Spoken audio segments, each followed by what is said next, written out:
Hunger does not discriminate. It affects every age in the city and in rural communities too. In fact, 1 in 7 people in Milwaukee and 1 in 4 children do not have enough healthy food to eat. Joining us today now with their Food for the Holidays program is the president and CEO of Feeding America Eastern Wisconsin, Charles McLimans.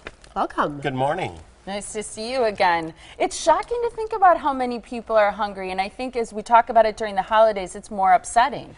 It is. It's a big problem. It's kind of like a cold these days. And I'm getting over one myself, so don't put garlic on your feet. No, yeah. I'm not going to go there with the garlic. Garlic and kitty litter, but yeah. It's a huge problem, especially here in Milwaukee County, where 1 in 4 children suffer from food insecurity. Meaning, in the homes where they live, there's simply not enough food for them to eat all of their meals. And so we work with a network of over 600 hunger relief partners throughout the state, 200 right here in Milwaukee, and this is we're in the final push for our Food for the Holidays drive. It's we're going for 1 million meals that we're providing. And wow. This time of year would probably actually be even worse, right? Because the kids a lot of times are supplemented with food at school. You are absolutely right. They're right. home for the holidays. They're probably not getting that anymore. That's right. And so during summer, you know, there are a lot of summer feeding programs, but when kids are out for the holiday breaks, they're not getting those meals. They're not getting school breakfast and school lunch, and so there is a bigger need. And so we see this is one of our busiest times of the year, and we see a lot of people coming to us. Well, so we live in a generous community, and so it's great that there's so many people helping out at this time of the year, making sure that those families have enough to eat for the holidays. Yeah, and we're here at today's TMJ4 doing a drive today from noon until 7, where we're accepting food as well as donations. We'll tell you a little bit more about that in just a second. But your focus too is interesting because it's not just providing food, but it's these 4 pillars that you talk about as it relates to stability within the household: food, health, housing, and employment. Yes, thank you for asking about that. Our vision is to solve, our vision is a hunger-free Wisconsin, and our mission is to solve hunger.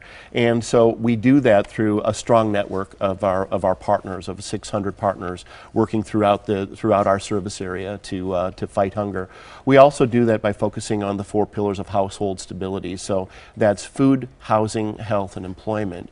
And we work in partnership with other organizations like Boys and Girls Club or Columbia St. Mary's, establishing programs that are really going to look at the root causes of hunger and address those. And so we believe that by coming together as a community that we can solve hunger. Give us a specific example of some of the families that you serve, because I know that there's a wide breadth of families here from all kinds of different socioeconomic thresholds who are in this boat of hunger. Yeah, so we learned of a story just recently, and this is typical, but this is one that really kind of moved me. There's a young mother, and her name is Jenny, and she has 2 children. She accesses one of our feeding programs on a regular basis, and she plans her meals very carefully. She works. She's a working mother, but she needs extra support. What we learned is that she does such a great job of planning these meals, but she has to lock the cupboards at night. Not that she doesn't want the kids to eat, but so that they're going to have enough to eat throughout the week. So you think about that and how hard people work, and we're just happy that we can be there, that we can support them, and we can support their food needs.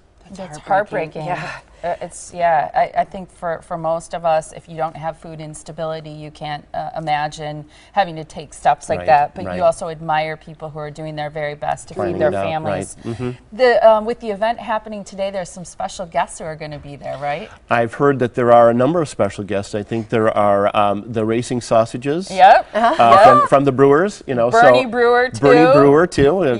Coming along with them, and I think we have Santa and Mrs. Claus are making an appearance. That's the rumor. And I heard that too. And the Main Street Band, and a song and dance troupe. So a lot of activity. It should be a lot of fun. Yeah. We talk about non-perishables, but give some examples of what kinds of food people should bring. Well, think of high protein foods are really good. Peanut butter and jelly is fantastic. We love that. Pasta, especially whole wheat pasta, and pasta sauce or canned meats like tuna, chicken, etc. Those are all really, really great items. That's such a good point. I think we all have the canned food that's maybe the green beans or the peas or whatever just sitting in the cupboard, but think this through, because you have the opportunity to support nutrition, not just feeding. Right.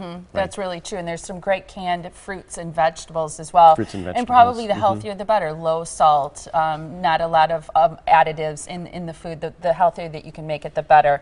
Thank you so much for joining us and explaining the need in our community as well as what's being done to help. Food for the holidays, the Food Fund Drive. We didn't let Holly park out in front so that you can make your way to Small sacrifice. to drop off your food as well as your money donations from noon until 7. It's going to be a lot of fun too. Drive with the kids, let them experience the gift of giving to others in our community. We're located here at 720 East Capitol Drive in Milwaukee. You can find out more about this wonderful organization by going to feedingamericawi.org. Always great to see you. And great to see you too. Thank you, Molly. Appreciate it.